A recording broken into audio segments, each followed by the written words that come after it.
Guys ಬೆಳಗ್ಗೆ 4:15 ಆಗಿದೆ. ಇವಾಗ ಓಡ್ತಾ ಇದ್ದೀವಿ ನಾವು ಸಕಲೇಶ್ಪುರಕ್ಕೆ. ನಮ್ಮ ಈ ಟ್ರಿಪ್ಗೆ ನಾವು ಟಿ ಟಿ ಬುಕ್ ಮಾಡಿದ್ವಿ. ಯಾಕಂದರೆ ಈ ಸರಿ ನಾನು ಒಬ್ಬನೇ ಟ್ರಾವೆಲ್ ಮಾಡ್ತಿರಲಿಲ್ಲ, ನನ್ನ ಜೊತೆ ನನ್ನ ಫ್ರೆಂಡ್ಸನ್ನು ಟ್ರಾವೆಲ್ ಮಾಡ್ತಾಯಿದ್ರು. ನಾವೆಲ್ಲರೂ ಸರಿಸುಮಾರು 15 ವರ್ಷದಿಂದ ಫ್ರೆಂಡ್ಸು. ಮಚ್ಚ ಹೋಮ್ವರ್ಕ್ ಮಾಡ್ದ ಅಂತ ಕೇಳೋ ಪ್ರಶ್ನೆಯಿಂದ ಲೋ ಮದುವೆ ಆವಾಗಲೋ ಅಂತ ಕೇಳೋ ತನಕ ನಾವೆಲ್ಲ ಒಟ್ಟಿಗೆ ಇದ್ದೀವಿ. ಹೊರಟ್ವಿ. ಇನ್ನೊಂದು ಖುಷಿ ವಿಚಾರ ಏನಂದರೆ ನನ್ನ ಪೇಜ್ ಬಗ್ಗೆ ನನಗಿರೋ ಕಾಳಜಿಗಿನ್ನ ನನ್ನ ಫ್ರೆಂಡ್ಸ್ಗೆ ಆಸಕ್ತಿ ಜಾಸ್ತಿ. ಮಚ್ಚ ಆ ವಿಡಿಯೋ ಮಾಡು ಈ ವಿಡಿಯೋ ಮಾಡು ಅಂತ ಫುಲ್ ಸಪೋರ್ಟಿವ್ ಆಗಿದ್ದರು. ನಮ್ಮೆಲ್ಲರ ಲಗೇಜ್ನೂ ಪ್ಯಾಕ್ ಮಾಡಿ ಬೆಳಗ್ಗೆ ಬೆಂಗಳೂರಿಂದ ಹೊರಡೋಷ್ಟೊತ್ತಿಗೆ 5:50 ಆಗಿತ್ತು. ದೇವ್ರ ಸಾಂಗ್ನ ಕೇಳ್ತಾ ನಮ್ಮ ಪಯಣನ ಶುರು ಮಾಡಿದ್ವಿ. ನಮ್ಮ ಗ್ರೂಪಲ್ಲಿ ನಮ್ಮ ಫ್ರೆಂಡ್ ಒಬ್ಬ ಜರ್ಮನಿಯಲ್ಲಿ ಓದೋಕ್ಕೆ ಅಂತ ಹೋಗಿದ್ದಾನೆ. ಅವನ್ನ ಬಿಟ್ಟು ನಾವು ಈ ಟ್ರಿಪ್ಗೆ ಹೋಗ್ತಾ ಇರೋದು ಸ್ವಲ್ಪ ಬೇಜಾರಿತ್ತು. ಅದಕ್ಕೆ ಅವನ್ನ ನಾವು ವರ್ಚುವಲಿ ಕ್ಯಾರಿ ಮಾಡಿದ್ವಿ. ಸ್ಟಾರ್ಟಿಂಗಲ್ಲೇನೋ ದೇವ್ರ ಸಾಂಗು, ಆದರೆ ಹೋಗ್ತಾ ಹೋಗ್ತಾ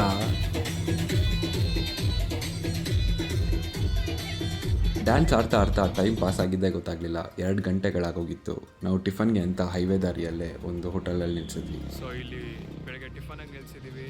ಆನ್ ದ ವೇ ಫುಡ್ನ ಟೇಸ್ಟ್ ಮತ್ತು ಆಪ್ಷನ್ಸ್ ಬಗ್ಗೆ ಕೇಳಿದ್ರೆ ವಾವ್ ಅನ್ನೋ ಥರ ಏನಿಲ್ಲ, ಡೀಸೆಂಟ್ ಫುಡ್, ಎನಫ್, ಚೆನ್ನಾಗಿತ್ತು.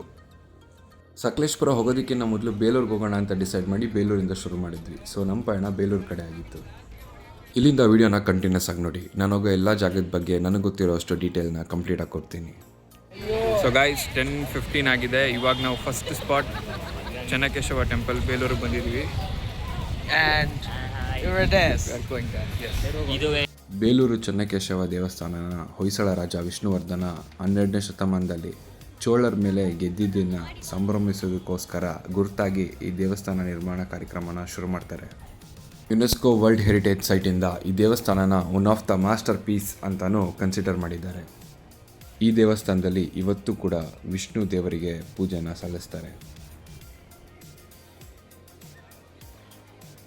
ಈ ದೇವಸ್ಥಾನನ ಕಟ್ಟಿ ಮುಗಿಸೋದಕ್ಕೆ ಪೂರ್ತಿ 103 ವರ್ಷ ಟೈಮ್ ತಗೊಂಡಿದೆ. ಇಡೀ ದೇವಸ್ಥಾನ ನಕ್ಷತ್ರ ಆಕಾರದಲ್ಲಿರುತ್ತೆ ಮತ್ತು ಇದನ್ನು ಕಟ್ಟಿರೋದು ಸೋಪ್ ಸ್ಟೋನಿಂದ, ಕನ್ನಡದಲ್ಲಿ ಕಲ್ಚಟ್ಟಿ ಕಲ್ಲು ಅಂತ ಹೇಳಿನೂ ಕರೀತಾರೆ.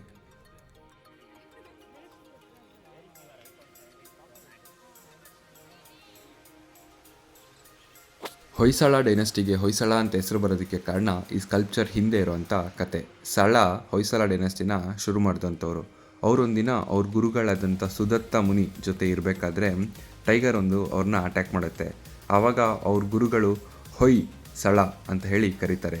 ಹೊಯ್ ಅಂದರೆ ಅಟ್ಯಾಕ್, ಸ್ಟ್ರೈಕ್ ಅಂತ ಹೇಳಿ ಅರ್ಥ. ಹೊಯ್ ಸಳ ಇವೆರಡು ಸೇರಿನೇ ಹೊಯ್ಸಳ ಅಂತ ಹೆಸರು ಬಂದಿದ್ದು. ದೇವಸ್ಥಾನದೊಳಗಿರೋಂಥ ಎಲ್ಲ ಕಂಬದ ಮೇಲೂ ಬೇರೆ ಬೇರೆ ಡಿಸೈನ್ಗಳಿದೆ. ಇವಾಗ ಮಾತ್ರ ಎಷ್ಟೇ ತಂತ್ರಜ್ಞಾನ ಇದ್ದರೂ ನಾವು ಈ ಥರ ಯಾವುದೇ ಕಾರಣಕ್ಕೂ ಕಟ್ಟೋದಕ್ಕಾಗೋದಿಲ್ಲ. ರಾಮಾಯಣ, ಮಹಾಭಾರತ ಮತ್ತು ಎಷ್ಟೊಂದು ಪುರಾಣಗಳಲ್ಲಿರೋ ಅಂಥ ಕಥೆನ ನಾವಿಲ್ಲಿ ಕೆತ್ತನೆಯಲ್ಲಿ ನೋಡ್ಬೋದು. ಇದೊಂದು ಟ್ರೂ ಮಾಸ್ಟರ್ ಪೀಸ್. ನಾವು ವಿಡಿಯೋಲಿ ನೋಡೋದಕ್ಕಿಂತ ಇದನ್ನು ಪ್ರತ್ಯಕ್ಷವಾಗಿ ನೋಡಿದಾಗ ಮೈ ರೋಮಾಂಚನ ಆಗೋದಂತೂ ಖಂಡಿತ. ಹಾಗೆ ಈ ದೇವಸ್ಥಾನದಲ್ಲಿ 42 ಶಿಲಾಬಾಲಕೆ ಕೂಡ ಇದೆ. ಒಂದೊಂದು ಡ್ಯಾನ್ಸ್ ಫಾರ್ಮ್ ಇರುತ್ತೆ.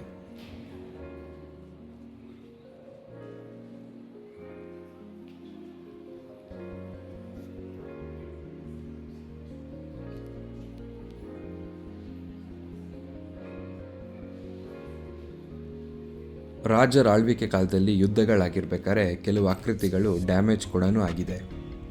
ದೇವಸ್ಥಾನದ ಸುತ್ತ ಸುಮಾರು 640ಕ್ಕಿಂತಲೂ ಜಾಸ್ತಿ ಆನೆಗಳನ್ನ ಕೆತ್ತಿದ್ದಾರೆ. ಈ ಆನೆ ಒಂದಕ್ಕಿಂತ ಒಂದು ವಿಭಿನ್ನವಾಗಿರುತ್ತೆ.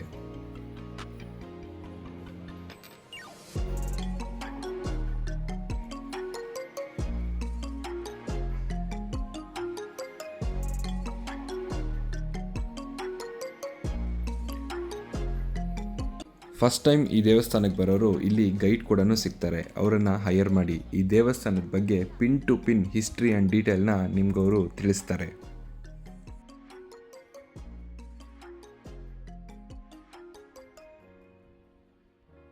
ಈ 42 ಅಡಿ ಉದ್ದ ಇರುವಂಥ ಈ ಮಹಾಸ್ತಂಭಕ್ಕೆ ಕೆಳಗಡೆ ಫೌಂಡೇಶನ್ನೇ ಇಲ್ಲ. ಇದು ಇಲ್ಲಿನ ಒಂದು ಮಿಸ್ಟ್ರಿ.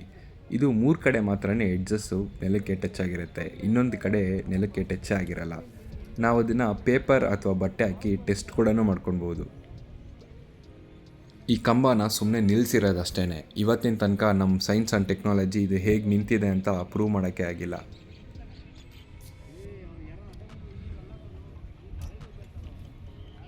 ನಾವೆಲ್ಲ ಫ್ರೆಂಡ್ಸು ಈ ಜಾಗನ ನೋಡಿ ಮುಗಿಸಿ ಒಳ್ಳೆ ಫೋಟೋಸ್ನ ಕ್ಲಿಕ್ ಮಾಡಿಕೊಂಡು ಮತ್ತೆ ನಮ್ಮ ಪ್ರಯಾಣನ ಕಂಟಿನ್ಯೂ ಮಾಡಿದ್ವಿ.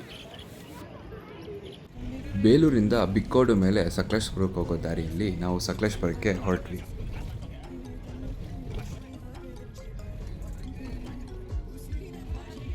ಆನ್ ದ ವೇ ನಾವು ಹ್ಯಾಂಡ್ಬಾಲ್ ಚಿಕ್ಕಿ ಫ್ಯಾಕ್ಟ್ರಿಯಲ್ಲಿ ನಿಲ್ಲಿಸಿದ್ವಿ. ಇಲ್ಲಿ ಚಿಕ್ಕಿನ ನಮಗೆ ಟೇಸ್ಟ್ ಮಾಡೋದಕ್ಕೂ ಕೊಡ್ತಾರೆ ಆ್ಯಂಡ್ ಆಲ್ಸೋ ನಾವು ಅದನ್ನು ಖರೀದಿ ಕೂಡ ಮಾಡ್ಬೋದು. ನಮಗೆ ಸಾಧಾರಣ ಈ ನಾರ್ಮಲ್ ಚಿಕ್ಕಿ ಸಿಗುತ್ತೆ, ಆದರೆ ಇಲ್ಲಿ ವೆರೈಟಿ ಚಿಕ್ಕಿಗಳಿದ್ವು. ಬರ್ತಾನೆ ಗಮ್ಮಂತ ಇದೆ. ಸೊ ಇದು ಫ್ಯಾಕ್ಟ್ರಿ ಮತ್ತು ಔಟ್ಲೆಟ್ ಕೂಡ. ಸೊ ಮಾಡೋ ಪ್ರೊಸೀಜರು ನೋಡ್ಬೋದು ಆ್ಯಂಡ್ ನಿಮಗೆ ಯಾವ ಫ್ಲೇವರ್ ಇಷ್ಟ ಅದನ್ನು ಕೂಡ ತಗೋಬೋದು.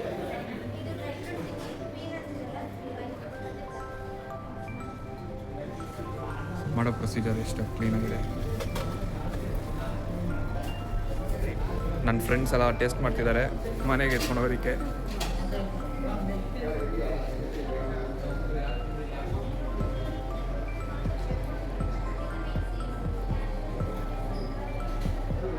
ಸಾಧಾರಣ ನಮಗೆ ಚಿಕ್ಕಿ ಅಂದರೆ ಕಡಲೆ ಬೀಜದಲ್ಲಿ ಮಾತ್ರ ಮಾಡ್ತಾರೆ ಅನ್ಕೊತೀವಿ, ಆದರೆ ಇಲ್ಲಿ ಬಂದಮೇಲೆ ನನಗೆ ಗೊತ್ತಾಯಿತು ಇಷ್ಟೊಂದು ವೆರೈಟಿ ಇದೆ ಅಂತ.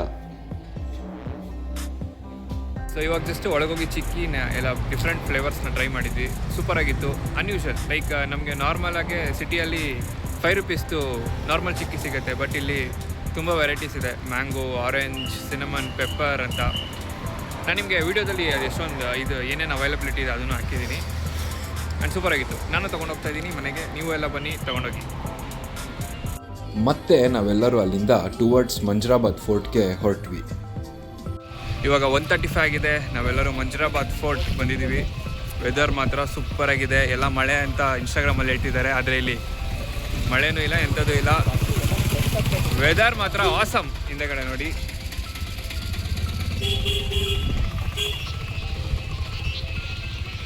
ಇನ್ನು ನಾವು ಫೋರ್ಟ್ ಹತ್ತಬೇಕು. ಮೇಲ್ಗಡೆ ಹೋದ್ಮೇಲೆ ವಿಡಿಯೋ ಕವರೇಜ್ ತೋರಿಸ್ತೀನಿ. ಮಂಜ್ರಾಬಾದ್ ಫೋರ್ಟ್ ಬಂದು ಸಮುದ್ರದ ಮಟ್ಟಕ್ಕಿಂತ 3240 ಅಡಿ ಮೇಲಿದೆ. ಮತ್ತು ನಾವು ಮೇಲೆ ಪೀಕ್ನ ರೀಚ್ ಆಗೋದಕ್ಕೆ 250 ಸ್ಟೆಪ್ಸ್ನ ಹತ್ತಬೇಕಾಗುತ್ತೆ. ಈ ಜಾಗ ಸ್ವಲ್ಪ ಎತ್ತರದಲ್ಲಿರೋ ಕಾರಣ ಇಲ್ಲಿ ಯಾವಾಗಲೂ ಮಂಜು ಇದ್ದಿದ್ದ ಕಾರಣನೇ ಈ ಜಾಗಕ್ಕೆ ಮಂಜ್ರಾಬಾದ್ ಅಂತ ಹೇಳಿ ಹೆಸರು ಬಂತು. ಇಲ್ಲಿ ನಮ್ಮ ಫೇಮಸ್ ಫಿಲಮ್ ಮುಂಗಾರು ಮಳೆ ಶೂಟಿಂಗ್ ಕೂಡ ನಡೆದಿದೆ.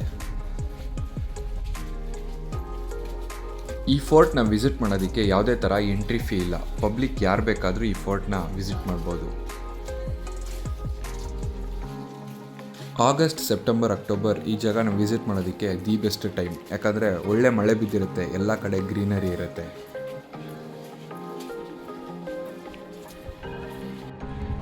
ಇದು ಮಂಜ್ರಾಬಾದ್ ಫೋರ್ಟ್ ಮೇಲ್ಗಡೆ ಬಂದ ಮೇಲೆ ಕಾಣೋವಂಥ ವ್ಯೂ.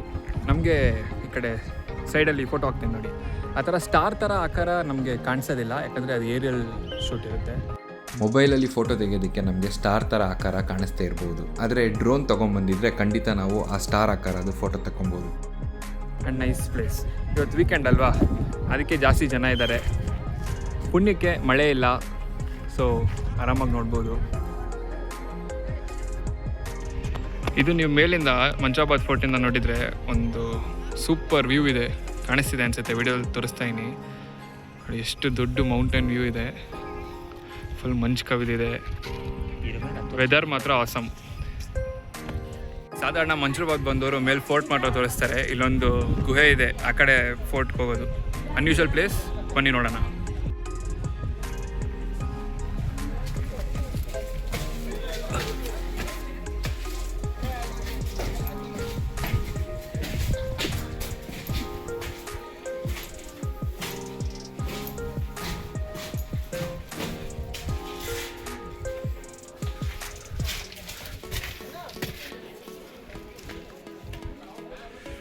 ನೋಡಿ, ಈ ಕೆಳಗಡೆಯಿಂದ ಬಂದರೆ ನಾವು ಇಲ್ಲಿಗೆ ಬರ್ತೀವಿ. ಇಲ್ಲಿ ಸಾಧಾರಣವಾಗಿ ಎಲ್ಲರಿಗೂ ಗೊತ್ತಿಲ್ಲ ಬರೋದಕ್ಕೆ, but if anybody wants to explore there is a way. And also ಇಲ್ಲೇನು ಟ್ರೆಟ್ ಆಗೋ ಥರ ಅದು ಸೀನ್ ಇಲ್ಲ, ಸೇಫಾಗೇ ಇದೆ.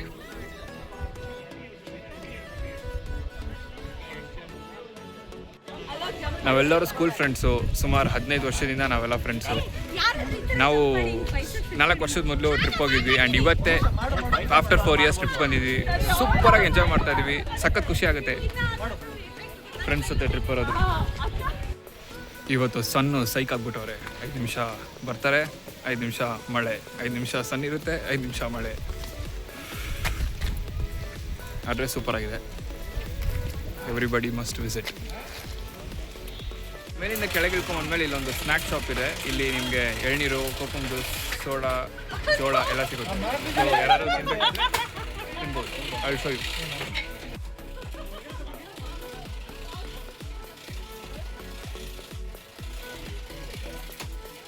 ಕೋಕಮ್ ಹಣ್ಣಿಂದ ಹೆಲ್ತ್ ಬೆನಿಫಿಟ್ ಕೂಡ ಇದೆ. ಜನರಲಿ ಇದು ಸಿಟಿ ಕಡೆ ಎಲ್ಲ ಸಿಗೋದು ಕಮ್ಮಿ. ಮಂಚ್ರಾಬಾದ್ ಫೋರ್ಟ್ ನೋಡಿಕೊಂಡು ಅಲ್ಲೇ ಕೆಳಗಡೆ ಊಟ ಮಾಡಿ ನಾವು ನೆಕ್ಸ್ಟ್ ಸ್ಪಾಟ್ಗೆ ಹೊರಟ್ವಿ. ಒಳ್ಳೆ ಮಳೆ ಬಂದಿತ್ತು, ರೋಡ್ ಫುಲ್ಲು ಮಂಜು ಕವಿದಿತ್ತು.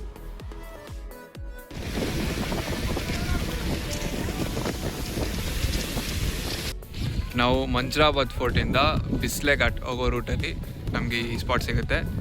ಈ ಜಾಗದ ಹೆಸರು ಹೆತ್ತೂರ್ ಮಿಯಾಡೋಸ್. ನಿಮಗೆ ಕಾಣಿಸ್ತಿದೆ ವಿಡಿಯೋದಲ್ಲಿ ಎಷ್ಟು ಚೆನ್ನಾಗಿದೆ ಅಂತ. Photogenic spot. ಸೊ ಇಲ್ಲಿ ಸ್ಟಾಪ್ ಮಾಡಿ ನೀವು ಇಲ್ಲಿ ಫೋಟೋ ಮಸ್ತಾಗಿ ತಗೊಬೋದು. ಸೊ ನನ್ನ ಫ್ರೆಂಡ್ಸ್ ಆಲ್ರೆಡಿ ತಗೊತಾ ಇದ್ದಾರೆ. I will go join them.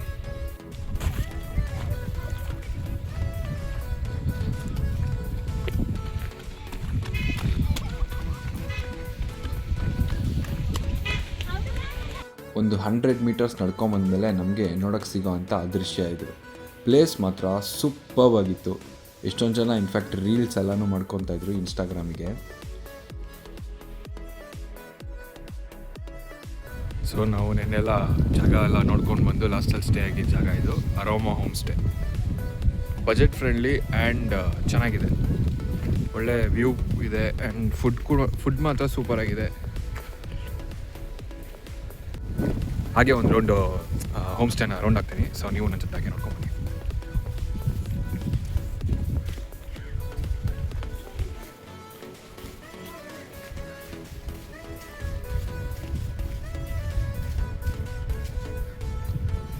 ಇದು ಇಲ್ಲಿ ಇರೋಂಥ ವ್ಯೂ.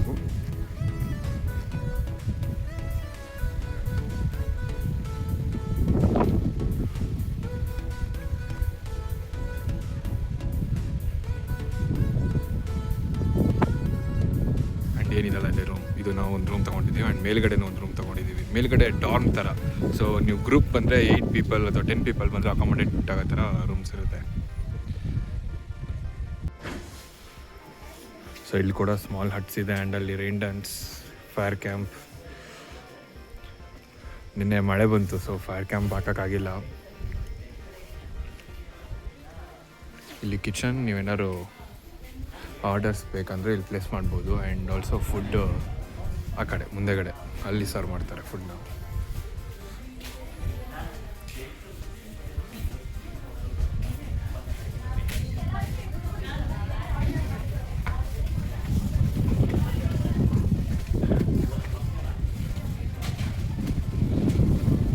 ಬೆಳಗ್ಗೆ ಎಲ್ಲ ಒಳ್ಳೆ ಮಳೆ ಹೊಡೆದಿದೆ ಆ್ಯಂಡ್ ಇವಾಗ ಸ್ವಲ್ಪ ಬಿಸಿಲು. ಆ್ಯಕ್ಚುಲಿ ಗಾಳಿನೂ ಜಾಸ್ತಿ ಇದೆ, ಕೇಳಿಸ್ತಿರುತ್ತೆ ನಿಮಗೆ ಮೋಸ್ಟ್ಲಿ ವಿಡಿಯೋದಲ್ಲಿ. ಹಾಗೆ ಆ ವ್ಯೂ ನೋಡಿ.